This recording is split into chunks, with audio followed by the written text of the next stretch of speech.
Welcome everyone. আজকের ভিডিওতে তোমাদের সকলকে জানাই অনেক ভালোবাসা। আজকের ভিডিওটা তোমরা কন্টিনিউ করো, আশা করি তোমাদের অনেক ভালো লাগবে। আর রথ মাত্র আর কিছুদিন বাকি আছে, কিছুদিন বলতে মাঝে একটা দিন বাকি। তোমরা সকলেই জানো সামনে 7 তারিখে রথ, সামনে রবিবারে। তো আজকের ভিডিওটা কেউ মিস করো না। আজকের ভিডিওতে তোমরা অনেক কিছু জানতে পারবে। জানতে হলে তোমাদের ভিডিওটা প্রথম থেকে শেষ পর্যন্ত কন্টিনিউ করতে হবে। তো আমরা কিন্তু অনেকেই জানি না নেত্র উৎসব বা নবযৌবন উৎসব কি। রথযাত্রা এবার নাকি নেত্র উৎসব আর নবযৌবন উৎসব একই দিনে পড়েছে। তো চলো জানা যাক এই দুটো জিনিস কি। এই বছরে রথের দড়িতে টান পড়বে বিকেলে, তোমরা কি কেউ জানো? তো চলো সেটাই জানা যাক। রবিবারে 7 তারিখ রথযাত্রা, তবে এবারে রথযাত্রা শুরু হতে বিকেল গড়িয়ে সন্ধে হয়ে যেতে পারে, এটাই মনে করছে। স্নানযাত্রার পর জ্বরে অসুস্থতায় লীলা সম্পূর্ণ করে জগন্নাথ দেব। তার দুদিন পরে হয় রথযাত্রা। এর মাঝে সময়ে হয় নেত্র উৎসব ও নবযৌবন উৎসব। জানতে পারলে নেত্র উৎসব আর নবযৌবন উৎসবটা কবে হয়। মন্দিরের এই উৎসব পালন করা হয়, তবে এবার তিথির ফেরে নেত্র উৎসব ও নবযৌবন উৎসব রথযাত্রা একই দিনে পড়েছে। ফলে রথযাত্রা শুরু হতে বিকেল গড়িয়ে সন্ধে নেমে যেতে পারে। সেই ক্ষেত্রে নেমে আসতে পারে অন্ধকার। কিছুটা এগিয়ে রাস্তাতেই অপেক্ষা করবে।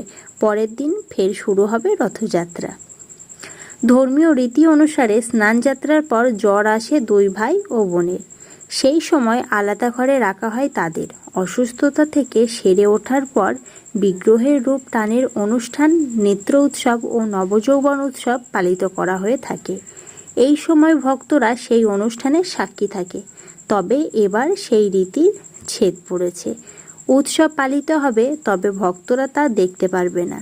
সব রীতি পালন করার পর রথযাত্রা শুরু হবে। সেই ক্ষেত্রে রথের দড়িতে টান পড়বে বিকেল 5টা হয়ে যেতে পারে।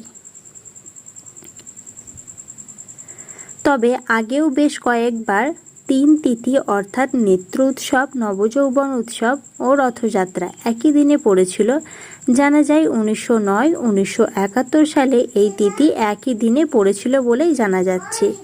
এবার দেখার বিষয় কখন রথযাত্রা শুরু হবে। জগন্নাথ দেবের মন্দির থেকে মাসির বাড়ির দূরত্ব 3 কিলোমিটার।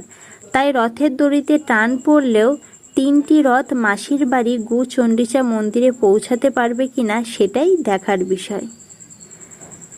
তো আজকের ভিডিওটা এই পর্যন্তই। ভালো লাগলে কিন্তু লাইক, কমেন্ট, শেয়ার করতে ভুলো না। আবার দেখা হচ্ছে নেক্সট দিন নতুন একটা ভিডিওতে। তো ভালো থেকো, সঙ্গে থেকো। পরের দিন আসছি সুন্দর একটা ভিডিও নিয়ে। আর আজকের ভিডিওটা কিন্তু কেউ মিস করো না। যদি কেউ মিস করে থাকো তাহলে আবার প্রথম থেকে দেখে এসো। আজকের ভিডিওটা জানি মিস করলে অনেক কিছু তোমরা মিস করতে পারো। তো টাটা, আবার দেখা হচ্ছে পরের দিন।